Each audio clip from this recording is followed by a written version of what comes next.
안녕하세요. 평강교회 바라의 학당입니다.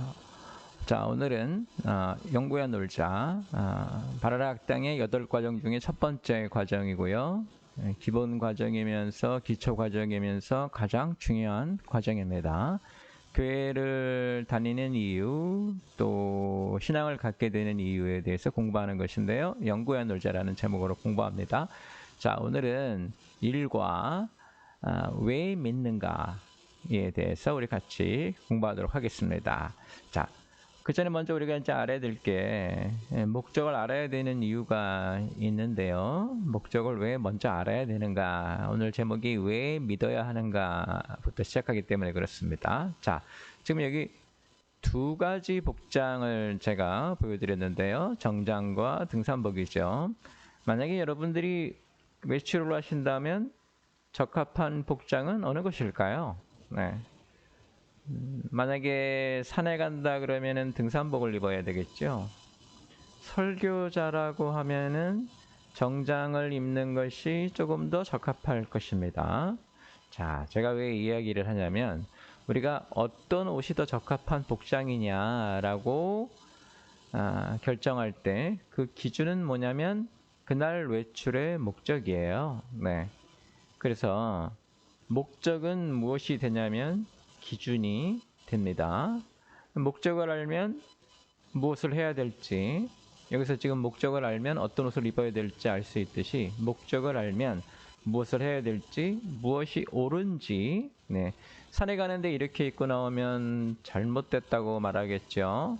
설교하는데 이렇게 입고 오면은 약간 의아해 하겠죠. 그래서 목적을 알면 무엇을 해야 될지, 무엇이 옳은지 알 수 있고, 또 제대로 되고 있는지 평가도 할 수 있습니다. 목적을 아는 것은 매우 중요합니다. 자, 목적을 아는 이유가 이렇게 중요하다고 하다면 당연히 믿음 생활, 신앙 생활에서도 목적을 아는 것이 되게 중요합니다. 지금 여기는 보시면 이게 성경에 나오는 다림줄이라고 하는 건데요. 다림줄을 기준으로 이렇게 벽돌을 쌓아가죠. 예, 수직이 되게. 그래서 믿음 생활에서도 이 다림줄, 목적이 분명히 해야 우리가 바른 믿음을 가질 수 있고요. 바른 신앙 생활을 할 수 있습니다. 자, 이제 목적이 왜 중요한지 아셨고요. 자, 그렇다면 신앙의 목적은 무엇일까요? 신앙의 목적을 알면 우리가 제대로 된 교회 생활, 신앙 생활, 믿음 생활 할 수 있겠죠. 자, 먼저 우리 이제 신앙의 목적을, 믿음의 목적을 알기 위해서 우리가 먼저 뭘부터 볼 거냐면 사람들이 가지고 있는 목적을 보려고 합니다. 믿음의 목적을 알아보기 위해서 사람들의 목적을 먼저 보는데 여러분 주위에 있는 신앙인들이 왜 교회에 나오는가, 왜 예수님을 믿는가 우리가 관찰을 통해서 볼 수 있는데요. 일단 제일 먼저 눈에 띄는 것은 축복이죠. 가장 먼저 눈에 띕니다. 교회 가면 가장 많이 듣는 말일 수도 있습니다. 축복은 뭐냐면요. 삶이 풍요로워져서 행복해지는 거죠. 그걸 우리가 축복이라고 말을 합니다. 때로는 이제 다른 사람보다 더 잘 살게 된 것이라고 오해를 하기도 하죠. 자, 축복이 신앙의 목적이 되면 축복이 신앙의 목적이 되면 믿음은 뭐와 같은가? 돈나무하고 같아요. 돈이 열리는 나무하고 같다는 얘기예요. 이게 다른 말로 하면 뭐냐면 이런 축복을 목적으로 하는 사람들은 하늘의 힘으로 자기가 한 노력보다 더 얻는 것이 신앙의 목적이 됩니다. 그러니까 내가 10개 일을 해서 10개를 벌면 물론 하나님의 은혜죠. 그러나 보통 사람들은 은혜라고 말하지 않죠. 보통 은혜라고 말할 때 축복을 받았다 말할 때는 언제냐면요. 10개의 일을 했는데 1000개를 얻었을 때 이건 하늘의 힘으로 하나님이 나를 도우신 것이다. 이렇게 생각해요. 그거를 우리가 뭐라고 하냐면 이 사람들이 신앙의 목적이라고 우리가 많이 가장 눈에 띄는 겁니다. 두 번째로 눈에 띄는 거는 치유예요. 그래서 어떤 교회 가보면 축복과 치유가 마치 기독신앙의 목적인 것처럼 해놓는 교회들도 있는 것을 제가 보고 깜짝 놀라기도 했습니다. 자, 치유가 신앙의 목적이 되면 믿음은 모세의 지팡이 같은 것이 이게 지금 이제 보통 WHO의 상징이 되기도 하고요. 미국에 가면 병원들의 상징이 되기도 하는데 노뱀과 불뱀, 모세의 노뱀과 불뱀 사건 아시죠? 이게 뭐예요? 쳐다보기만 해도 병이 낫는다. 이거죠. 치유라는 건 뭐냐면 이 망가진 삶, 예를 들면 몸이 망가질 수도 있고요. 마음이 망가질 수도 있고요. 관계가 망가질 수도 있어요. 그 세 가지가 항상 망가지죠. 네, 다른 거 없죠. 이것이 고침을 받아서 정상이 되는 건데요. 치유가 신앙의 목적이 되면 아까도 말씀드린 대로 믿음은 모세의 지팡이 같은 게 돼요. 그러니까 신앙은 뭐가 되나? 하늘의 힘으로 행복을 회복하는 거. 이렇게 생각하죠. 그 사람들은 여기 있으면 항상 어떻게 더 축복 받으려고 하는 것이고 자기가 받았던 축복을 잃어버려서 이제 망가지면 다시 제자리로 돌아오려는 치유를 하려고 하고 이렇게 살아가죠. 자, 이 두 가지 사람들이 가지고 있는 이 축복과 치유 이 두 가지는 말이죠. 인간의 아주 근원적인 소망이에요. 그러니까 다시 말씀드리면 인간은 지금보다 잘 살고 싶어 해요. 그래서 항상 축복을 원하죠. 그런데 그 축복을 가지고 있다가 그것을 잃게 되면 망가지면 삶이 망가지면 그러니까 몸이 안 좋아지거나 또 관계가 안 좋아지거나 마음이 안 좋아지면 다시 어떻게 해요? 원래 자리로 돌아오고 싶어 하지요? 그걸 우리가 치유라고 부릅니다. 그런데 이 두 가지가 인간의 힘으로 안 되니까 사람들은 어떻게 해요? 그래서 믿음을 갖게 된다. 하늘에 의지한다. 이제 이런 것이 사람들이 가지고 있는 목적이고 또 하나 이제 우리가 많이 보는 건 좋은 사람을 만나거나 좋은 사람이 되거나 싶어서 교회 나온 사람들이 있어요. 그 아이들 중에 부모님이 교회 안 나오시는데 교회 나오게 되는 애들이 있죠. 요즘은 이제 그런 일이 거의 없어요. 예, 그런데 예전에는 보면은 친구 따라서 이제 아이들이 나오게 되는데 신방을 가서 그 부모님을 만나면 그 부모님이 교회를 안 다니셔도 보통 뭐라고 하는가? 뭐 교회 다니는데 뭐 나쁜 거 가르치겠습니까? 하곤 했었죠. 좋은 사람이 되기 위해서 교회를 다니는 사람이 있고 또 하나는 습관적으로 다니는 사람들이 있습니다. 태어나니까 부모님이 신앙인이에요. 어릴 때부터 갓난아기 때부터 심지어는 엄마 뱃속에서부터 교회를 다니기 시작했죠. 예, 그래서 어린 시절을 다 교회를 보내고 네, 이렇게 이제 습관적으로 다니는 사람이 있어요. 주일이 되면 그냥 교회를 나가는 거예요. 저도 한때 불만이 있어서 교회를 안 나온 적이 있었는데요. 주일이 굉장히 힘들어요. 그 주일날 교회를 나가던 사람이 주일 오전 11시에 교회를 안 나가고 집에 있으면 굉장히 힘듭니다. 네, 이게 습관이 된 사람들, 그래서 이제 교회를 다니는 사람들이 있죠. 이게 사람들의 목적이에요. 축복을 받거나 치유 또는 좋은 사람이 되고 싶어 한다거나 아니면 습관적으로 교회를 다니는 사람들도 있어요. 자, 그러면 사람들의 목적이 이렇다면 하늘이 보는 목적은 무엇일까? 왜 하늘이 보는 목적이 중요하냐면요. 자, 사랑과 하나님 중에 어떤 신앙의 목적은 누가 결정해야 될까요? 신앙은 기본적으로 인간보다 더 위에 계신 하나님을 믿는 것이니까 인간이 원하는 것이 아니라 하나님이 원하시는 것이 올바른 신앙의 목적이 되겠죠. 신앙의 목적을 사람이 정한다면 사람이 신앙의 대상인 하나님 위에 있게 되기 때문에 그 자체로 이미 신앙이라고 할 수 없습니다. 자, 우리가 하나님을 믿는다는 것은 우리보다 하나님이 더 온전하시다는 거예요. 그렇다면 사람과 하나님 중에 신앙의 목적을 누가 결정해야 더 맞는 것입니까? 사람이 결정하고 하나님이 따른다면 이미 우리가 사람이 하나님을 신앙할 수 없죠. 우리가 결정하는 사람이니까요. 하나님이 결정하시고 우리가 따라야 그게 신앙인 거죠. 우리가 하나님을 신앙한다는 얘기는 하나님을 전적으로 의지한다는 얘기고 하나님이 우리보다 훨씬 낫다라는 하는 것이니까 그래서 우리는 무엇이 중요한가? 믿음의 목적을 결정할 때 성경 말씀 하나님이 뭐라고 하시나? 자, 하나님은 뭐라고 하셨는가? 베드로전서 1장 9절에 믿음의 결국, 다른 말로 하면 믿음의 목적 무엇인가? 영혼의 구원을 받음이라 이렇게 말씀하셨어요. 그러니까 영혼의 구원을 받는 것이 믿음의 목적이고 교회와 신앙생활의 이제 목적이니까 뭐가 됩니까? 기준이 됩니다.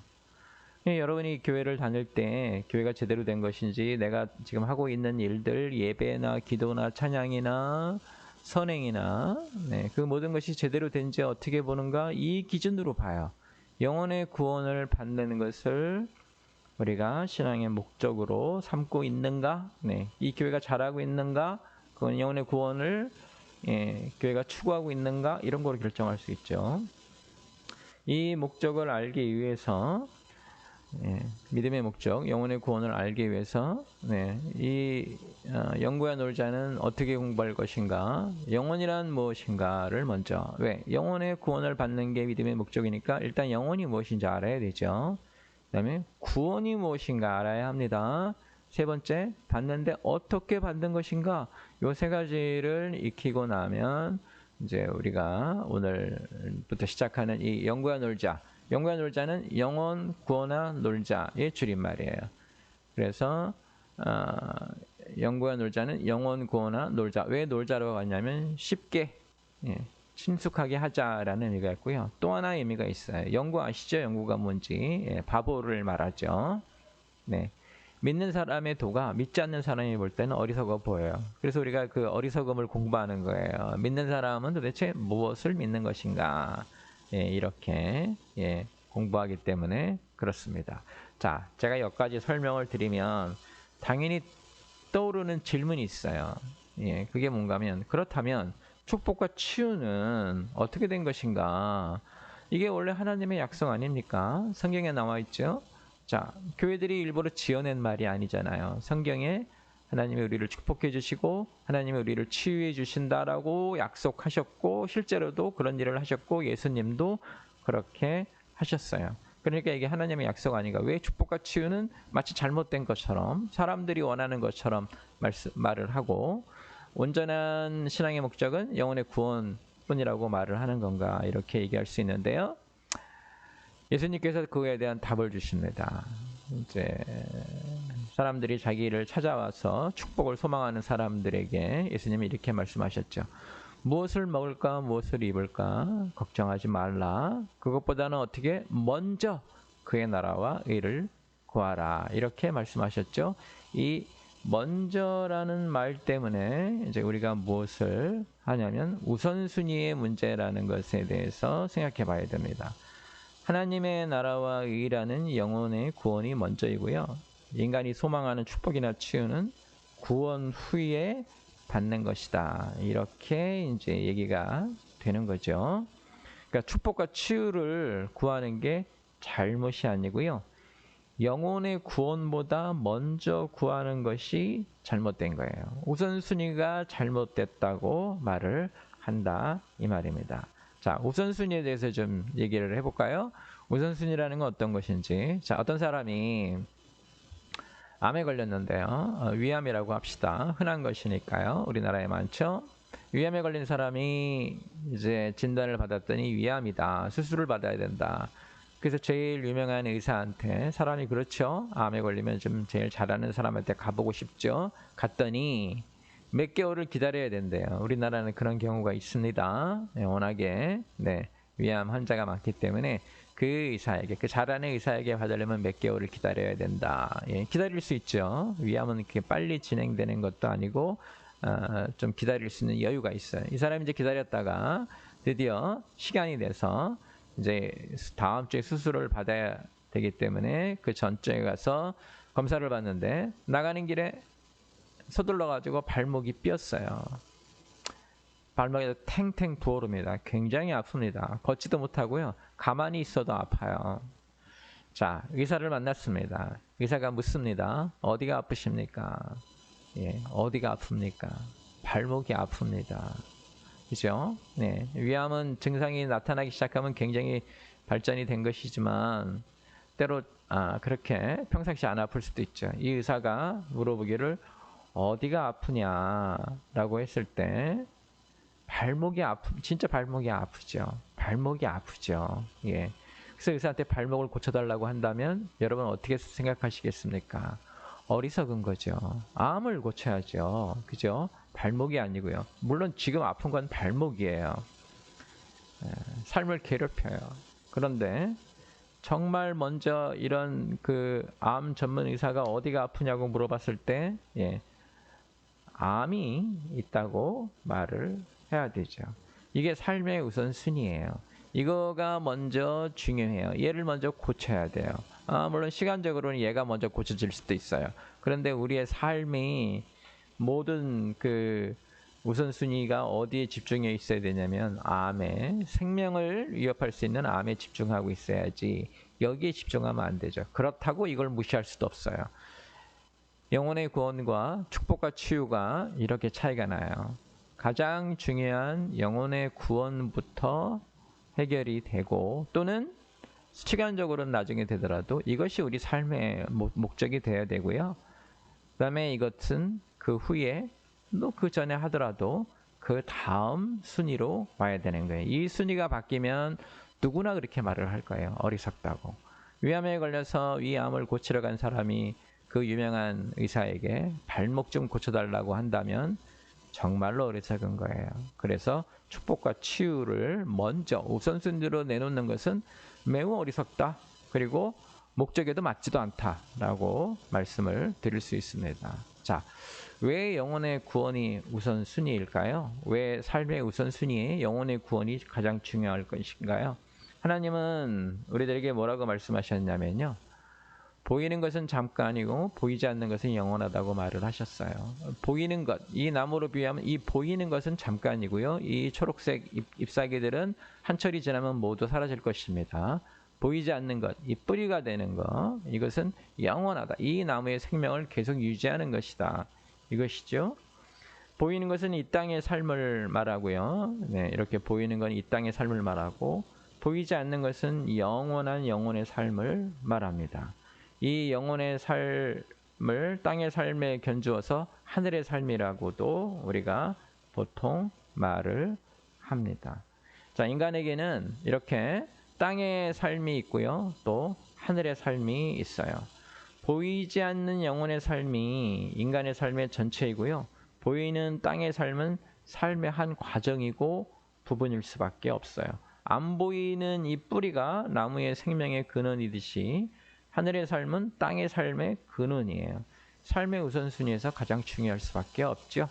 보이는 것 잠깐이고요. 보이지 않는 것 영원해요. 이것이 제대로 서야 이것도 잘 클 수 있어요. 이것이 영혼의 구원이라면 그 영혼이 살아있는 동안에 살아가면서 우리가 만나야 될 축복과 치유는 보이는 것들이에요. 잠깐 것이에요. 이 땅에서 가장 잘 살았던 솔로몬이라고 하는 사람, 어마어마한 부를 이루었고요. 권력의 정점에 서 있었죠. 그 사람이 뭐라고 했냐면, 전도서 1장에 헛되고 헛되며 이렇게 시작했는데, 한마디로 이 말이에요. 삶은 바람이라, 땅은 바람이라. 분명히 있지만 금방 잡을 수도 없고 금방 지나간다. 이런 의미입니다. 그래서 뭐라고 우리에게 조언을 하나요? 창조주를 기억하라고 하죠. 그러니까 지금 이 땅의 삶이 바람이고 이게 순간이기 때문에 우리가 뭘 기억해야 된다? 창조주, 우리 영혼을 기억해야 된다. 사람이 무엇을 이루고 가졌냐보다 사람이 무엇인가를 깨달은 거죠. 내가 가진 것보다 내가 누구인가와 나의 생명이 더 중요하다는 것, 이걸 우리가 알아야 됩니다. 삶의 과정과 생명의 근원의 차이라고 할 수 있어요. 땅에 있는 우리가 흔히 말하는 축복과 또 땅에서 우리가 흔히 말하는 치유라는 건 삶의 과정 중에 나타나는 것이고요. 생명의 근원인 영혼이 먼저 구원을 받아야 되기 때문에 그렇습니다. 자, 그러면 이제 우리가 무엇을 얘기할 수 있냐면 신앙이란 무엇인지 얘기해 볼 수 있습니다. 신앙은 땅에 사는 인간이 하늘의 삶이 삶의 근본임을 깨닫고 땅에서 하늘의 삶을 살아가는 거예요. 땅에서 하늘의 삶을 사는 게 신앙이에요. 그러니까 우리는 아직 축복과 치유가 필요한 땅에 살고 있지만 어떤 것을 우리가 추구해야 된다? 영혼의 구원, 하나님 원하시는 그의 나라와 그의 의가 먼저 있어야 된다. 영으로 다시 태어나지 않으면 어떤 일이 생기는가? 인간은 땅에 갇혀요. 땅에 갇힌다는 건 뭐냐면 예를 들면 축복과 치유. 아까 말씀드렸죠? 인간이 지금 이 원숭이가 하는 저글링처럼 가만히 있지 못하고 항상 더 나아지기를 원하지요. 축복을 추구한단 말이에요. 축복을 추구하면 그 다음에 어떻게 됩니까? 시간이 지나면 다시 또 이제 일상이 되고 일상이 되면 또 어떻게 돼요? 또 다른 더 나아지는 축복. 그래서 이게 계속 맴돌고요. 그러다가 어느 일정한 나이가 되거나 어느 순간이 되면 인간이 이제 어떻게 돼요? 망가지기 시작하죠. 몸이 안 좋아지기 시작하고 마음이 약해지고 영혼이 약해지고 관계가 깨지고 그러면 다시 어떻게 되고 싶어요? 회복하고 싶어져. 치유. 그래서 축복과 치유를 끊임없이 주고받으면서 인간은 땅에 갇히게 돼요. 그러면 잘못 살고 있는 신앙, 잘못하고 있는 교회, 잘못하는 설교, 잘못하는 믿음 생활은 어떤 것인가? 그 인간을 자꾸 땅의 삶에 집중하게 하는 거예요. 더 많은 축복을 받기 원합니다. 지금 치유받기를 원합니다. 고쳐주십시오. 라는 자꾸 땅에 집중하게 하는 것이고요. 좋은 신앙, 좋은 교회, 좋은 설교, 좋은 목회는 어떤 것이냐면 땅에 살지만 하늘의 삶에 집중하게 해요. 그 나라와 그의 의를 구하고 이렇게. 그래서 그 예수님이 주신 말씀을 잘 보면 이렇게 돼 있어요. 먼저 그 나라와 그의 의를 구하라. 그리하면 내가 이 모든 것을 더하여 주리라. 그러니까 우리가 추구해야 될 건 뭐냐면요. 그의 나라와 그의 의예요. 영혼의 구원이에요. 그러면 그 다음에 누가? 하나님이 어떻게 한다고요? 더해 주셔요. 하나님이 주시는 걸 우리가 추구하는 게 아니고 우리가 해야 될 걸 추구해야 돼요. 그게 뭐예요? 먼저 그의 나라와 그의 의를 구하라. 영혼의 구원을 받으라. 그리하면 하나님이 이것을 더하여 주시리라. 이 순서를 놓치면 안 됩니다. 하늘의 삶은 그러니까 인간이 애써서 구해야 되는 신앙의 목적이고요. 땅의 삶은 우리가 만약에 하늘의 삶을 잘 살아내면 결과로 주어지는 거예요. 하늘의 삶을 바르게 해서 땅의 삶을 건강하게 사는 것, 이게 바른 신앙이라고 할 수 있습니다. 자, 오늘은 우리가 왜 믿어야 되는가? 네. 사람들은 왜 믿는가? 그런데 하늘에서는 뭐라고 하셨는가? 왜 영혼의 구원이 중요한가? 그럼 축복과 치유는 어떻게 이해해야 되는가? 그래서 결국 신앙이란 결국 무엇인가? 이것까지 얘기했습니다. 자, 다음 시간에는 영혼이란 무엇인가에 대해서 공부하게 될 것입니다. 영혼을 알아야 이제 우리가 구원에 대해서도 얘기할 수 있겠죠. 자, 영혼의 구원, 영구한 졸자 통해서 여러분 신앙을 바로 세워 나가시기를 주님의 이름으로 축원합니다.